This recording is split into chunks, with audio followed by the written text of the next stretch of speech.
We've saved a seat just for you. There's always room at the table. It's Coffee with the Pastor with your host, Andy McDaniel. Welcome, everybody, and thank you for joining us today for Coffee with the Pastor. I am your host, Pastor Andy McDaniel, and as always, it is a joy to be with you today. I got the honor right now of pastoring the wonderful, wonderful people of West Fayetteville Baptist Church right here in Fayetteville, North Carolina. We would absolutely love to have you come and check us out one of these days whenever you're in our area. If you'd like more information about us, just head over to wfaybc.net for all the details. You can also follow us on Facebook, YouTube, and all those different type of platforms. What a blessing. What an absolute blessing to kick off the year last week with a powerful, powerful conversation about finding both happy and new in a new year. Today, we're going to look at the power and strength to make that journey. We're going to look at what does it take to take these steps. We're absolutely blessed and excited to have Pastor Steve Kirk back with us today and returning to the show. We loved our last year's visit with him, and we're just glad to have him back. Welcome, my friend. Welcome to you. Thanks for letting me be a part of this. Man, it's an honor. Well, absolutely. We really enjoyed your time with us last time, and so since then and today, how are you, man? What's going on? Well, I'm on the other side of being down with whatever this stuff is, flu bugs, cold, cough, all that stuff. I feel like I'm part of the clan that's been sick, but I'm doing better, though. Oh, and I'm honored to be a part of this. I think it's really great what you're doing. Well, I appreciate that. You and Dan and the folks here really are a wonderful ministry to our community, and it's a joy to be with you. I really thank you for it. I appreciate that. Well, we thank you for taking time out of your schedule. I'm glad you're doing well. Yeah, please. Forgive me if I cough on you. Well, no. I tell you, man, a lot of people, including myself and my wife and children, and we all kind of had some kind of brush with something. I guess we can put the labels on it. We don't know what they are, but don't know what it is. That's right. But whatever it was had a pretty good grip on everybody for a little while. It has. So we're glad you're on the mend and are able to be with us today, Pastor. We read all throughout the Bible and we find encouragement, but also at the same time we find challenge. And sometimes even in the encouraging statement, I've got the opportunity for this. The challenge is, will I actually do it? And sometimes that's a little bit difficult. And so when we think about that, the help that we need is offered. It's there. God says that very, very clearly. But the challenge that we have is accepting the help because it requires an action on our part. Whether it is a faith and trust in that it'll work, or at times the physical action of getting up. Jesus says in Revelation, "I stand at the door and knock. If you'll open the door, I'll come in." That means you got to get off the couch. Get off the couch. So sometimes we struggle with the challenge part. So in Ephesians chapter 6, this is what I want us to focus on today. Paul is saying here, he's giving us wisdom and advice and correction and direction and all kinds of things. But in verse 10, he says to us, finally. Yeah. All right, so he comes to this place in the conversation with those that he's speaking to. He's saying to them, okay, everything that I've talked to you about, here's how we're going to make it work. Here's how it works. So please take a note. Write this down, if you will. Finally, my brethren. In other words, everybody that will listen, be strong in the Lord and in the power of his might. In other words, be strengthened by God. Lean on him. And by that vast strength, by his strength, in other words, he is able. So Pastor, as we begin our broadcast today, how do we help the listener that is tuning in today? How do we help them, especially the one that is wrestling with life? How do we get them to hear the comfort in these words and embrace the challenge? And what a great question and a great topic, because I think about that. How does it work out in real life? And sometimes we think about it maybe more philosophically or theologically, but the truth is we want to see it fleshed out. Absolutely. We want to live through it. Experience it. And I think about this, Pastor Andy, in the context of what God is doing in our lives to conform us to the image of Christ. I mean, we don't have to wonder if God's just trying to make Steve Kirk a better Steve Kirk. I know he's not. I know what he's trying to do is, make me into the image of Christ. So conforming me to the image of Christ is a lot of stuff maybe that I'm excited about in life and some stuff I'm not excited about. I remember years ago, a long time ago, honestly, because Tony Evans has been around a long time. But He's been around a while, I feel like it was a long time ago, but what a great guy. But I love Tony. he said, if you're going through a difficult time and God is bringing you through it, if you're not victorious through it, God's kind enough and good enough to let you go through it again. So he was kind of joking, right? I mean, he was being funny. We all laughed, and I thought, but what he's saying is, if God's leading you through something, and your response is, let me run away, or let me get out of this, or like when you're working out, I think it's, you get to that place where you're working out and you think, I'm not doing this anymore. It's too hard. You want to drop the weights and go home. Mm-hmm. And I think in the process, Pastor, of making us, into the image of Christ, there are things that God's just not going to let us walk away from. There's things that we're going to go through. And, I think that's probably where the challenge hits. Where are we going to run? Are we going to try to run? Mm-hmm. Are we going to actually do the things it takes? And I think it takes several things. As you mentioned already, there is a position that we have in Christ, and there's a practice. I mean, there's the position we have because we are in Him and grafted in, created in Christ Jesus for good works. But sooner or later, like what Paul's saying here, or like God was given the instruction to Joshua in Joshua 1:9 there, be strong and courageous. Absolutely. At some point, there's a practice to our position. It's what we are going to end up doing, the block and the tackle, the putting our hands to the plow, those things where, I think it has, several things that go into it, but at some point we're going to need to practice this thing out. We're going to need to live it out. Absolutely. That's the thing that I think is often missed. And this is not to negate anyone's teaching or methodology or what have you, but the action principle can't be left out. No. We encourage people, obviously we encourage people to pray. We encourage people to read their Bible and, attend services and all those things like that. But if we'll look at the action component of even the teaching of Christ Himself, He said, seek and you will find. Ask and it'll be given. Knock and it'll be answered. Those are all action words. Yeah. That seeking requires me to look. It's like when we were kids, you played hide and go seek, right? Yeah. If nobody looked, well, you stayed in the closet. The poor guy got left all night. Yeah. There was a funny line in a TV show not long ago. This guy said, I was the champion of hide and go seek. And the other guy said, yeah, nobody looked for you. That's why you get found. But we think about the action component, and we miss that because I think beautifully what you just said, the challenge that comes, the action required, I got to do something. That's a hindrance oftentimes because it doesn't just happen. Even the miracles and the beauty of God. If we look, we're just coming out of the Christmas season. The angel came to Mary and said, you've been blessed by God and found with favor and all this other. But she had to say, let it be done unto me. Be it to be. I am His servant. Let your will be done unto me. So when we think about that, God presents us with the opportunity. Paul here is saying, listen, guys, life's tough. This would eventually move into put on the whole armor of God. Yes, and as we're looking, because he's saying, listen, you will be able to, in that day, fight against the wiles of the devil. Because, what is he saying there? It's coming. This is real. And I think we miss that sometimes because we've been distracted by life. You mentioned Tony Evans. The very first time I heard this was through him. He talking about focus, and he said there's a reason the windshield is bigger than the rearview mirror. And I've always used that. So I certainly don't own that. I don't even know if he said it. I mean, he owned it, but he said it. But when we think about that, that's what our focus is. As we're going into this new year, man, we're just a couple of weeks in, and time's moving on. And we realize, back, just 24 years ago, we were told it was over. When 2000 rolled around, Man, yeah, and Y2K. I remember that night specifically because I was on patrol that night. I was still working on the road that night. And of course, everybody's bracing for like the worst. You know, the computers are going to close down, the cars are going to turn off, and all this.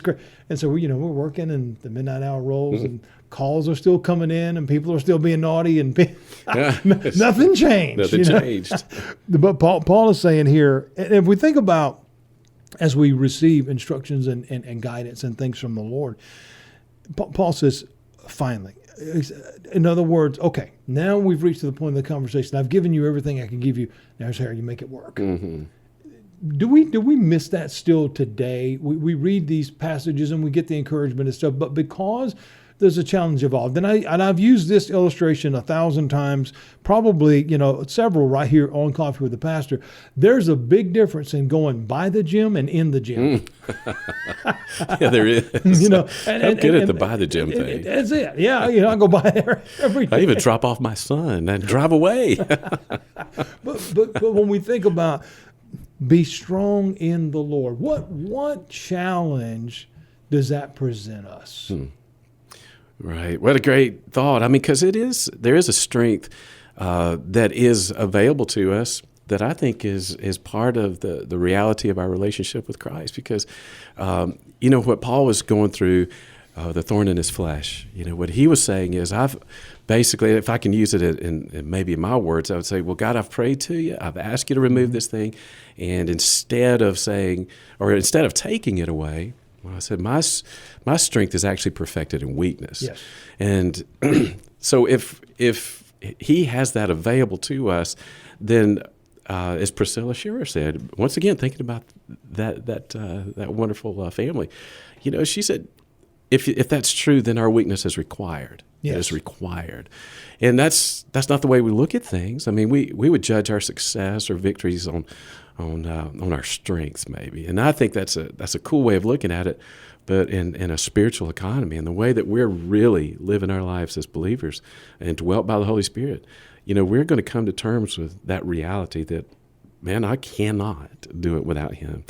So in my weakness, actually, he's strong. So now I have his strength, plus Paul's going to go on to say, I'll tell you what I'm going to do. I'm going to boast in his grace. Absolutely. Because that's when, and he could have said, when I'm weak, then he's strong, but he doesn't say that. He said, when I'm weak, then I'm strong because he's strong through me. And Paul, I think, later on in 2 Timothy, is going to say that same thing. Absolutely. To Timothy, he's going to be strong in the strength of the Lord. So the strength is supplied. It's in us. Mm-hmm. It's what came with, the gift of salvation. But at the same time, like you're talking about, I believe there's a gym there.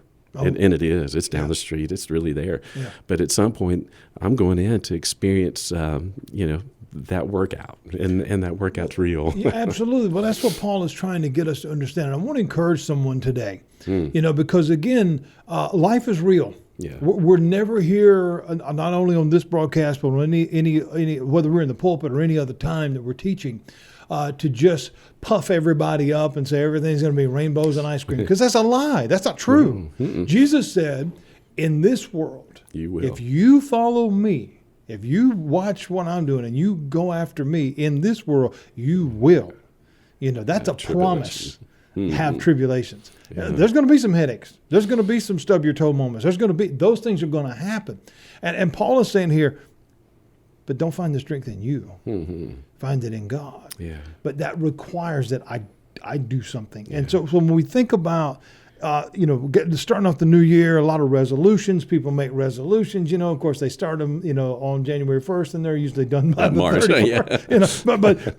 But we tend to speak those things into existence in the sense of, well, I'm going to do this. This is going to be my year. I'm going to do this, or I'm going to stop doing that. Right. Or, we hear all those things, but that is built upon self-will. That is built upon willpower. And Pastor, you know as good as I do. We're getting on up in the years now. Yeah. Willpower will only take you as far as you. Yeah. That's a very limited place. That's right. Just get more of me. That's not what I need, bro. and that's why Paul says, find your strength in God, because that don't run out. You do. It's like, we talk about going to the gym, and I'm a gym advocate. I love going to the gym. I don't go as much now as I did when I was younger because just back injuries and whatever, I can't. But man, there was nothing more thrilling than going in and moving those weights. I mean, it was a powerful thing, and because it makes you better. It just makes you feel better. But if we even at our strongest, and I've personally known some of the strongest humans that have ever lived. I personally know a man named Ken Patera, who was the very first American to ever press over his head 500 pounds. He's a personal friend. He was in the Olympics back in the 70s. He's a real guy. Yeah. And I mean, this is a massive human being, I used to work out with a Mr. USA, and he could, just flat bench press, 550, with no effort. And it's like, really? But even with these massive human beings and their strength, they get tired. Yeah. They can only do so many reps. They can only do so many curls. They can only do, and so life can be exhausting. Exhausting as we're pushing toward our first break. I want to think about this. Paul is making it clear, don't do that. Don't do it alone. And not only don't do it alone, you don't have to do it alone. No. I want somebody to hear this today that is wrestling when struggling, because Paul is saying, lean on God. Lean on God. But I want us to think, and we'll begin this and then we'll pick it back up after the break. Why is that so hard? Why is that so hard to give up our self-will and our self-reliance and say, I'm going to lean on God? Why do we wrestle with that? I think it's because we have that built into us that we have to do something, and we want to do something. The struggles that we have with pride, somebody's called that the worst form of idolatry, that pride makes us do things that ultimately would cause us to worship ourselves. And I think there's truth to that. And if I can do it, then I did it, and I get credit for it. So, that may be a raw way of looking at it, but I think what we want to do it in one sense we want to get credit for it. In another sense, we feel like we owe God that. We feel like it's just what I need to do for Him, and that's pretty cool. I mean, it's cool, but it's exhausting. Very much so. But I think there's more to it, and there's some things that maybe we could talk about in the second. Absolutely. segment. No, I think we got to pick back up on that when we come back, because pride, it is a hindrance, because we tend to identify that and define that in life as, well, I'm proud of this or proud of that. Okay, well that's a good thing. We should feel that we've accomplished this goal or whatever. But Scripture says in the book of Proverbs that God hates a prideful look. What does that prideful look say to him? That prideful look says to him, I don't need you. Oh yeah, there it is. And that is really important that we understand the knowledge of that. What does that look like? Because if I'm telling God I don't need you, I've got this, then that's rejecting what has been offered. And that's what Paul is saying in this verse is lean on God. Because how's that working out for you when you don't? It's not working too well. Exhaustion and repetition over and over again, the same thing, spinning your tires. Because we keep finding ourselves, almost circular. If we don't have a clear direction, and we're talking about starting off a new year and new thoughts and new directions and all this stuff. If we don't have a clear direction, a starting point and a goal, a starting point and a destination, if we don't have that, then we just sit there and spin. And it's like I've used this reference before, but it's like those people that say, well, and even churches I've heard even say, well, I'm stuck in a rut. I was teaching on that several years ago, and I felt the impression to write this down. And the rut is a small divot out of the ground, almost like you hit with a golf club. And if you step in that, you can twist your ankle, roll your ankle. If you're in it with the golf cart, it may be a little bit harder to get out, but with a little bit of a boost, you can get out. All right. But if you sit there in that rut and you just continue to convince yourself, well, I don't need any help, I got it, and you continue to spin your tires, that rut gets a little deeper. And then you may create a ditch. Well, that's harder to get out of. Yes. Much more. You got to have some help then, or you'll sit there. And if you sit there in the ditch and say, "Nope, I got it. I'm going to do it," and deny that ditch gets a little deeper, and then it turns into a grave, and you don't get out of that. That's right. See, Paul is saying here, don't do that. Don't depend on you. We have the talents and abilities that God has given us, and we want to rely on those, while at the same time, that cannot be our source of strength. Yeah. Friends, we'll be right back in just a moment with some more Coffee with the Pastor.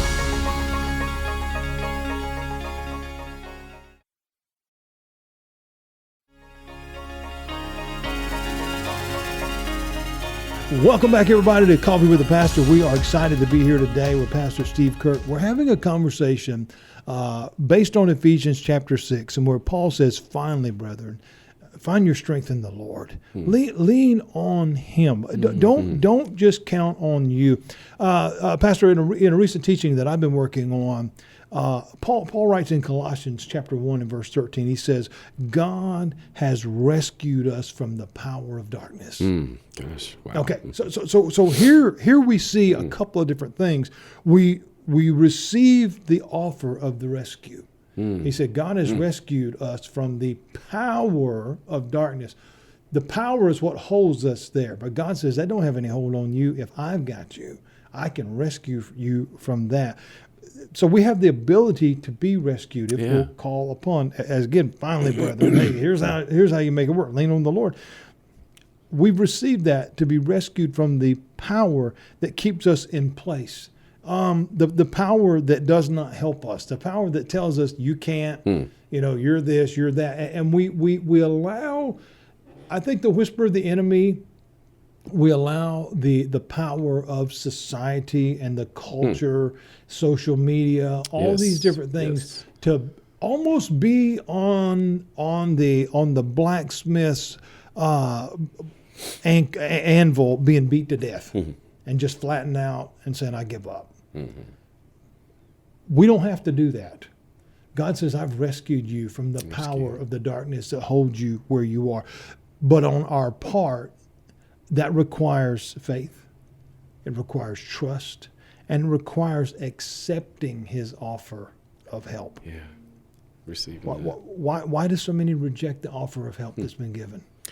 Yeah, I don't know. I think maybe we struggle with it because we think we can do it. We're going to get ourselves out of there like you were talking about. I think that's part of the struggle. I was talking to my son about it. He was mentioning social media and how it seems to tell you that you can figure this stuff out if you'll just just have a better self-esteem, or you reach deep inside or something. It always seems to come back to the individual, and I think he's right. I think there's this picture of strength that seems just self-generated, and that's why I feel like I don't need to be a better version of me. I need to be what Christ is making me into. I don't need to just be better, and the word rescue is profound because a rescue seems to indicate that you're going down for the last time. That's right. I mean, if I'm out in the middle of the ocean and Pastor Andy comes along and throws me something, man, without that, I'm going down. That's right. So I need to grab that thing, recognizing that there's really not another way. And maybe that we fool ourselves, we trick ourselves or lie to ourselves and think there is another way. And there's really not. So it's kind of, the revelation that is received of ultimately is going to be, I've got to grab this thing. I've got to grab this lifeline. And we don't necessarily do that because we think, well, I'll grab this for a while, or I'll talk to this person, or I'll watch this, or I'll get to a self-help video or something. I mean, we just look at a lot of different things. What was that old song? We look for love in all the wrong places. All the wrong places. We find versions of it everywhere, but nothing really satisfies and nothing rescues. That's what's so profound. Well, absolutely, and that's so true because there are multiple forms of things. There's all kinds of different versions. There's counterfeits. There's all this and that. But there's only ever one real one. And when it comes to what God offers us, that cannot be replicated in any other thing, and any other person, any other belief, any other anything. Nothing because, else. Again, self-help is, I agree. I think we have to have a will to want to do better. While at the same time, if I solely depend on me to get me there, that's going to fall short. Yeah. Because that's only as much as I know. Right. It's all, and because it says that knowledge is only the beginning of wisdom. Mm-hmm. See, wisdom is the application of the knowledge. So Yeah. I can know everything, but if I don't do it, It's not okay. wisdom. It was like there was a story about a guy that's an airplane pilot. They said he was one of the more skilled pilots ever. Phenomenal. He had more knowledge about everything like that. And he's going to test fly a brand new type of airplane. And they said he had more knowledge about the instruments, about this and that. Well, he gets in the air and crashes because he didn't put gas in it. Yeah, that's pretty. Well, that's like Google, isn't it? I mean, just because I can find an answer in 2.2 tenths of a second doesn't mean I know it, and it's certainly not wisdom. No, and you don't know. It's the source of your resource. The source of your resource. Where? Okay, you give me the information, but where'd you get it? And sometimes we miss that. You know, we over the last several years, obviously we've had all these different political battles and all the crazy stuff that's been going on. But you know, and then we coined many phrases during all of that. You know, fake news was one of the ones that came out of that. And while it was comedic to a degree, as it began to kind of evolve, we realized, wait a minute, we have been told stuff that's not true. And that's what Paul is trying to get everybody here is, listen, you can do a lot of things, but if you do it without the Lord, if you do it without his strength and his might, you got one coming against you that you can't That's fight right. by You have yourself. an And that's enemy. why he says in this same Ephesians chapter 6, we don't wrestle against flesh and blood. We against principalities and spirits and powers and all these things like that are beyond your ability to grasp. You know, because we see, and again, it's a harsh reality, Pastor Steve, but evil's real. It is. And evil in and of itself, as we try to fight that alone, is very exhausting. Yeah. You know, and nobody likes to lose, but it can be really defeating. Yeah. Well, he's a roaring lion seeking who he can not snack on, but devour. I mean, he really wants to. And if I was the devil, you know what I'd do, Pastor Andy? I would do my best to get people away from God. I mean, if I could trick you, if I could wear you out, tire you out, and get you away from God, and tell you that all of your efforts at being close to God were useless, then I'd feel pretty successful. I think that's what the enemy wants. Absolutely. I think he has always wanted to steal our trust, our belief, our hope in God. And yet, you know, when it comes right down to it, you know, I think there are two things that happen for us to literally experience that strength. One is thankfulness, thanksgiving. It's literally, because I think like we started our time together talking about there's really something that has to happen. There's some action point. There's some transaction that seems, what is that? You know, where are we going to find that? And I think it's literally thankfulness. Absolutely. It seems to be the cure for depression, a lot of different things. I mean, or anxiety. You know, Paul would say that in Philippians 4. He would say, you know, be anxious for nothing, but in all things with Thanksgiving. Let your requests be made known to God. And then the transaction seems to carry itself out is then the peace of God, which passes all understanding, will guard your heart and, seems really cool, and your mind in Christ Jesus. So people experiencing anxiety, depression, a lot of those things, if they'll simply go through that process of thanking God, really thanking God, I think it changes that dynamic. Pastor, I really think I think a transaction happens. I think things begin to happen. No question. And it is good, right? I mean, because it is a good had thing. those things that I'm anxious about suddenly get replaced with peace. And then I recognize it. I'm like, ooh, this thing's pretty tough. This is awesome. Yeah. Next thing you know, I have this desire to keep coming back for that peace, to keep coming back. Well, you know, it tells us that the peace of God passes all understanding.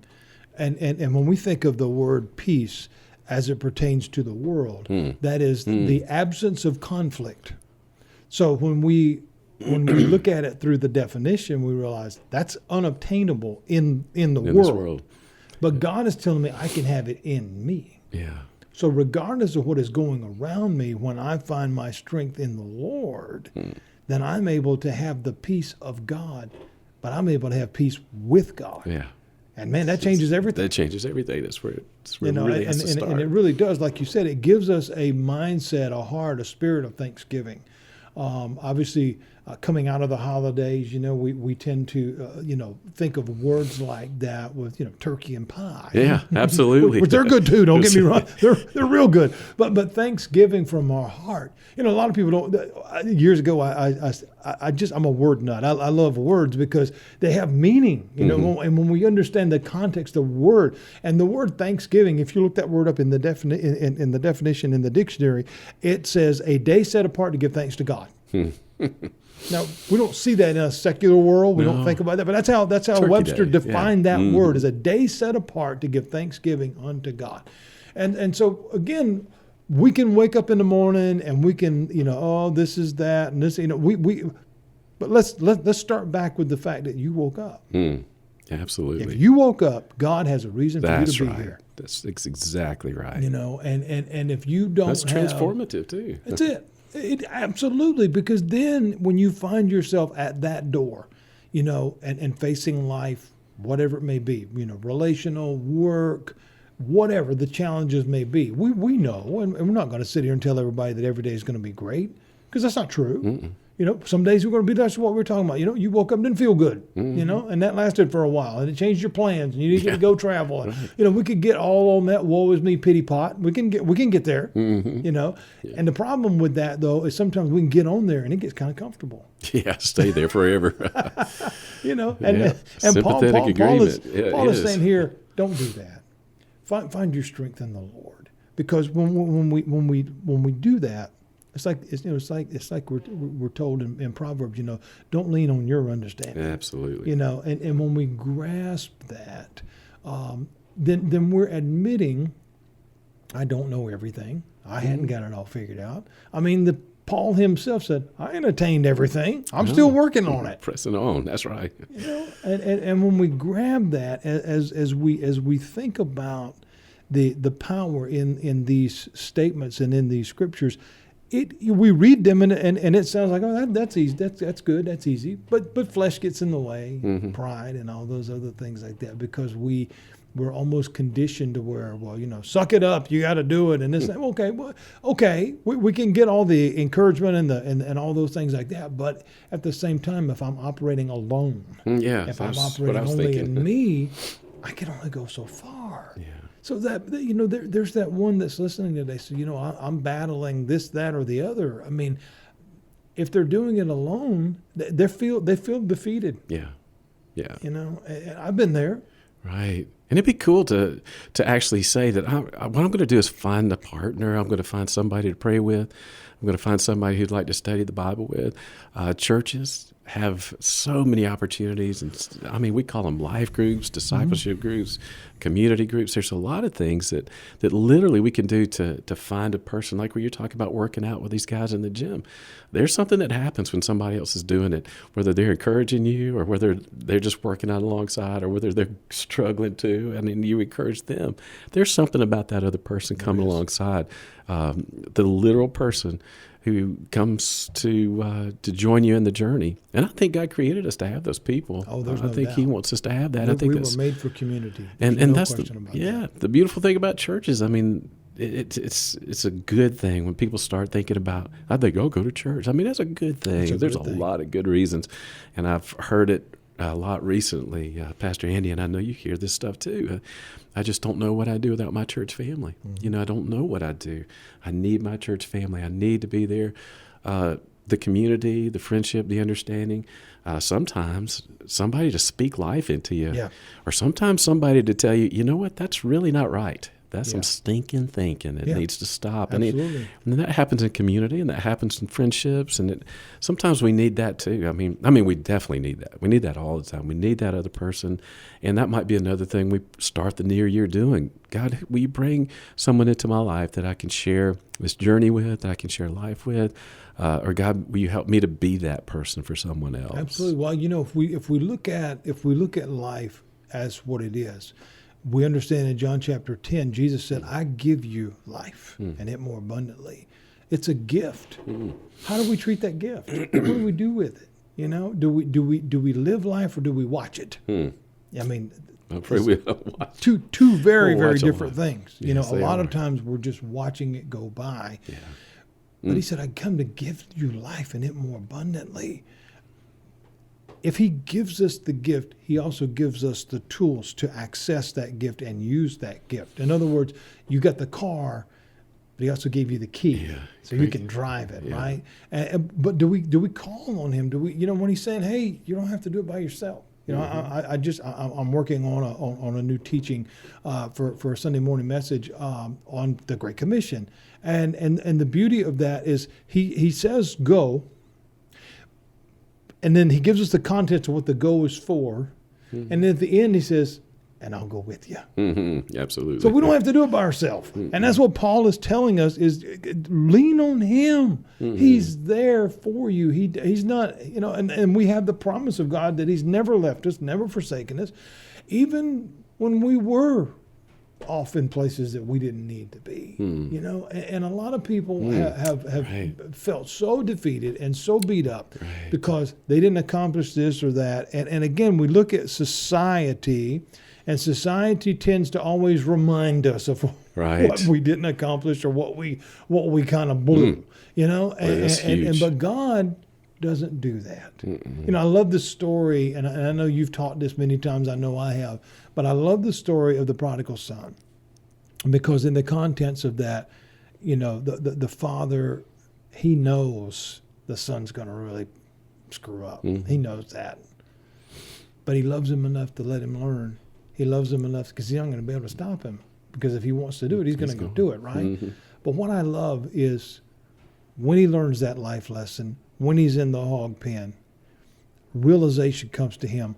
I'm at the worst place I could possibly be, and I put me here. He didn't blame anybody else. Mm-hmm, I did this. But to fix it, he said, I'm going to arise and go to my Father. That's what I want everybody to hear today. Yeah, absolutely. Is God is saying, arise and come to your Father. No matter what the hog pen that you may be in right now, arise and come to your Father. And as he's coming down that roadway, that Father looks upon him with joy. He said, my son that was dead is now, he's alive. Kill the fatted calf and get the greatest things, And what didn't he do though, Steve? He didn't remind him of everything that he did wrong. Mm-mm. He didn't say, man, you did this. He didn't do that. Mm-mm. He said, welcome home. Absolutely. That's what God's telling somebody today. Absolutely. He is. That is the answer. And he wants to be that. He wants to welcome some folks home, especially those folks who think they can't come home. Absolutely. Don't you think, Pastor? I mean, there's a lot of folks who haven't come to terms with the reality of God's love for them because they've searched for love and it just came up empty in this world, and it's hard to fathom that God really, really, really loves them. The kind of expression that a father gives his son when he welcomes him home. So I think that's a stumbling block for folks. God really wouldn't love me if he knew what I did. Oh yeah, but I've heard that. I have too, and that would be something that would keep somebody from coming home. Absolutely. But the whole point is that's his love, that's his grace, that's the power to redeem. He takes those things, he doesn't pretend like they didn't happen. No. He doesn't pretend like your life needs to be, hidden. No, he's like, I'll redeem that. I'll take the years that the locusts have eaten and I'll turn it into something. Well, it's like Jesus told the woman that they drugged before him, and at least they told him that she had been caught in adultery. As she's exiting, as she's going, he says, "Go and sin no more." That acknowledgement of, okay, where you are is not good for you. Yeah. That's not what I would have you do. That's not the life that I have for you. But his statement was also not a statement of condemnation. It was, you can do better. You can do better than that. I've got something better for you than that. Yes. And I just had someone. I just literally had someone stop by my office a couple of days ago. Just a passerby. They weren't a congregant. They don't even live here. They're just a passerby. Saw our sign. Just said, I just stopped in just to see if maybe the pastor was here. I just need somebody to talk to. Wow. And I said, well, I'd love for you to come on in. He came in my office, and he started the conversation. Now, Pastor, he said, well, I have to let you know up front, I've been married 3 times. I said, okay. He was like, is that going to be an issue? I said, life happens. Yeah. You came to talk to me. I'm here to talk. Let's talk. Right. That's what God's saying. The woman at the well had been married 5 times, and Jesus talked to her. We get so we get so sidetracked by societal things and all this, and even within the church, legalistic things, that we realize God knows everything. Yeah, He knows what you've done Mindful. 5 minutes ago or 5 years ago. Yeah. That's not the point. He's trying to say, I want to talk to you now. I want to help you in your need. I want to help you find that place that lets you realize how much I love you. Absolutely. And that we can get beyond that. But we find that only as we find our strength in the Lord. Friends, we're going to take a quick break. We'll be right back with the last segment of Coffee with the Pastor.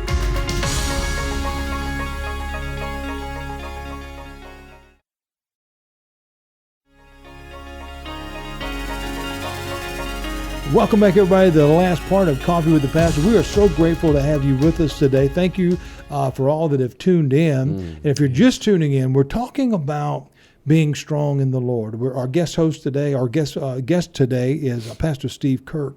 And we've just been talking about the beauty of what it is to lean on God.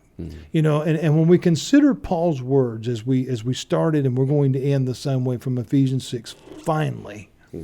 When we think about that word, there's a statement just in that word alone. He's saying, okay, here's the message. Here's what I'm really been trying to get across to you. You know, I've given you all these different things, but now let's bring it home. Finally, here's the message. Here, listen to what I'm saying. Be strong in the Lord, because that's where you're going to get your strength. Be strong in the Lord and in the power of His might. You know, and then again, he would go on and again to talk about the full armor of God, the whole armor of God, which if we'll look at this, the beauty of this and how it lines up is, what does it protect? Our heart, our mind, and our soul, which Jesus said, I want you to love me with all of those things. And I'm going to give you the tools to protect them. We got the helmet of salvation, the shield of faith, all these different things, and shodding our feet with the gospel of peace so we can go forth and show. These words from Paul are intentional. They're intentional word to give clarity to the how, to the where, to the who. He's saying, you know, find your strength in the Lord, find your power in His might. In other words, these words are exact. So, Pastor, as we're heading into our final time together today, I believe that someone is listening today that is fighting to survive. You know, whether they're struggling with an addiction, whether they're struggling with a life decision, or maybe they're in that place that they've been convinced or they've accepted the deception and the lie, I can never do better. Or like we just talked about in the prior segment to the break, I've done so much, God could never love me or never forgive me. But friends, that's not true. It's not true at all. So how do we help? How do we help that person or anyone who's listening see the beautiful, powerful truth that we've been offered? You've been rescued from the power of darkness. You can find your strength in the Lord and lean on His might, and we can do this thing called life. How do we help them? How do we help them hear that today? Gosh, and that is the question. And I think honestly, the answer is, and I tell you the honest truth, I think it's the cross. I think we look at the cross. And maybe it's too familiar to us now. Maybe we say the cross, yeah, we understand the cross. But really, is that not the greatest demonstration of love? Because as easy as it is to grasp, it's that much more difficult to grasp. That love that was demonstrated, you know, it's a love demonstrated, and it's a love demonstrated before I could clean my act up. You know, it was Him doing it because of His great love. And so I would think for that person who's really struggling, who's down for the last time, who's in the rut, feel like they're in the grave, you know, they can't seem to get out. I think it's the first thing is obviously, you know, Thanksgiving.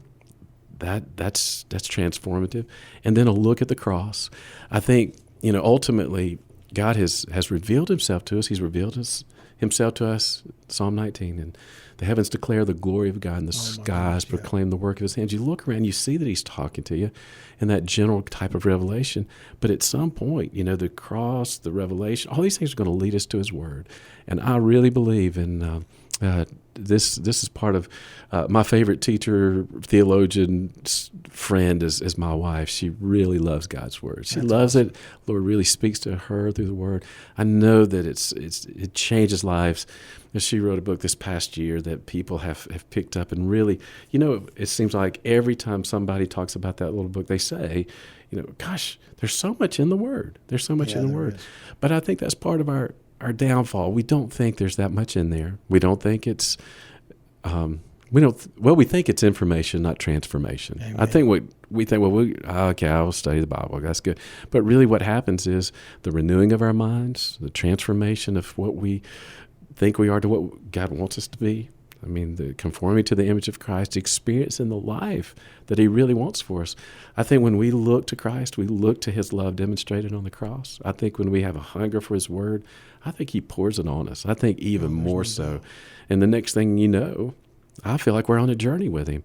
We long to get into his word. We long to have that meat. It knows, that's right, I mean, Mara, it's the discerner of the thoughts and intentions of the heart. It's what it would say there in Hebrews. I mean, so there's the word that knows us, the word that transforms us. I mean, I think it's all because he really does love us. And here again, if I was the devil, I would never let you think God loves you. Amen. I would do whatever I could to make sure you doubted that. Absolutely. And that you try to understand everything instead of trust. Amen. And I think that's what I love that. I love what you just said. That we try to understand it instead of trust, because I think that's one of our issues in the world today is we've got to know. We've got to know everything. But there's some things, Isaiah said very, very clearly, your ways and God's ways are not the same. And so we're not going to understand everything. So stop trying. It's not about being ignorant, because Paul would oftentimes open his letters, brethren, I don't want you to be ignorant. Yeah. I want you to know the truth. But what we need to understand is the things that are non-essential, the things that don't matter. I had a lady burst into my office years ago, in an absolute hair on fire tizzy. Just all upset. And I said, well, how can I help you? What's going on? And she said, well, I just left the ladies' Bible study. I'm like, what were you talking about? And she said, they're over there teaching a 6-day creation. I said, oh, okay. Yeah. And she said, well, I don't believe that. And I said, okay. She said, it's just not logical. She said, I'm a logical person. She said, it had to take, this many years. And I said, listen, let me ask you just one question. I said, this may or may not settle your dilemma, but let me ask you one question. Do you believe God did it? She said, well, yeah. I said, then it doesn't matter how long it took. That's not a hill worth dying on. Mm-hmm. We can get into these arguments about stuff that we really don't know. Yeah. And yes, we can all feel what Scripture says is very clear, and I believe what it says. Right. But is it worth me hurting my relationship with fellow brothers? And no. And that's what we're talking about, the transformation. I love that, the understanding instead of trusting. Now I'm gonna have to use that. I might steal that from you, man, because that is so powerful. And when we think about, and this may sound like a strange word, but the beauty of the cross.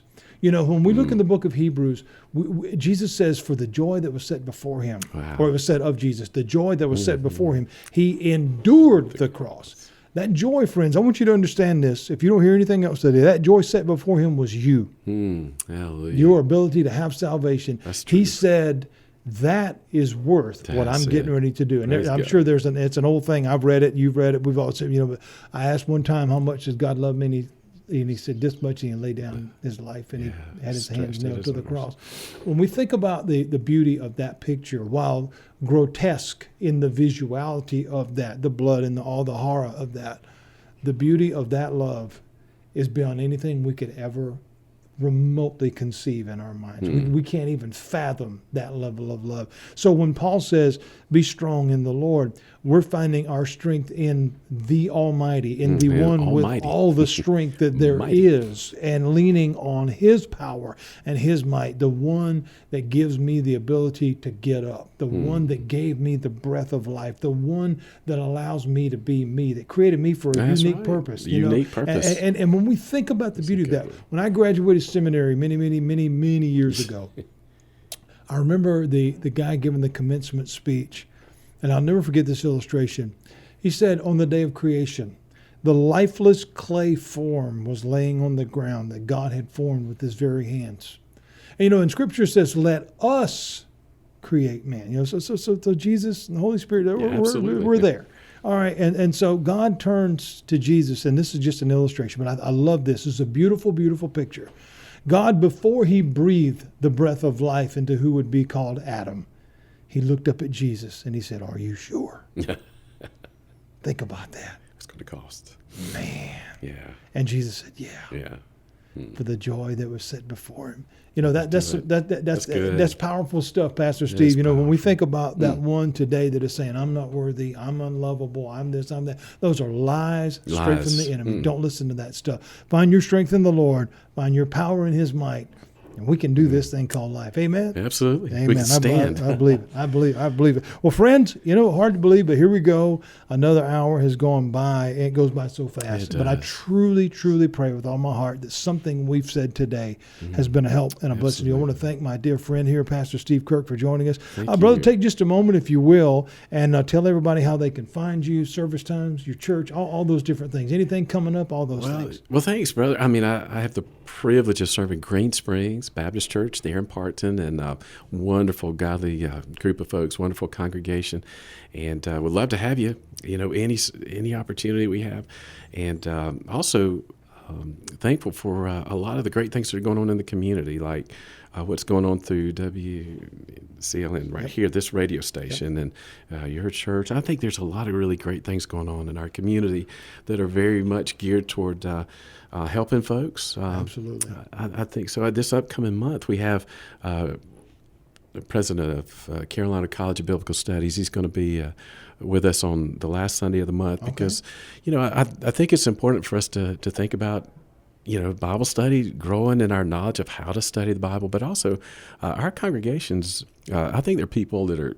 growing up in our congregations that God's calling into the ministry, and we need to, be pretty intentional about discipling those folks and providing the way for them to, pursue that calling. Well, Paul says to equip the saints for the work of the ministry. Absolutely. So we're excited about that. I think is a wonderful college right here. I mean, right in the middle of town here in Fayetteville. Awesome. So Dr. Corver will be with us the final Sunday of the month, and they'll have some information about how you can learn more about the college as well. So I'm excited about that. That's really and just looking forward to a new year like you are, man. Some opportunities to get to grow in our relationship with people. I think that's post-COVID, and I hate to say COVID at all, but I think maybe our mission from this point on as pastors and ministers is to really figure out how to develop real relationships with people. We became unplugged during that. That's a good word. Going virtual and doing this and all this other stuff. But we've got to resume community again. We've got to get back to stronger, not forsaking the fellowship of believers and all this other stuff and being together, because that's how we're going to grow strong in the Lord. It's when we grow strong in each other and we watch each other walk out our faith. That's when it gets real. Everything that God asks us to do is visible. Love God and love one another. You can see that. The fruit of the Spirit, love and forgiveness and patience, you can see those. Those things are real. Wow. And, and when we understand the visibility of our witness, it's not just our words. It's not September 19th, 1998, I accepted Christ. No, it's what did you do with it? Yeah. That was the gift. What did you do with it? That's once what again, you do. When your knees are under somebody's table, stuff happens. Amen. That's exactly right. That's exactly right. Well, again, everybody, if you get a chance, you're over in Parkton, check out Pastor Steve. I absolutely know that you will be blessed. I want to thank him for being with us today. I want to thank all of you for your time and giving us just a portion of your day. For all of our fellow pastors out there, all my advice to you today is keep looking up. Is just keep looking up. He is there. Yes. I want to thank you again, everybody today, for the joy of being together and for joining us. I am your host, Pastor Andy McDaniel. This is Coffee with the Pastor, where Jesus is good all the way to the last drop. You've been listening to Coffee with the Pastor with your host, Andy McDaniel. Connect and learn more when you visit the podcast page at Christian1057.com. And join us each week for Coffee with the Pastor on Christian 105.7.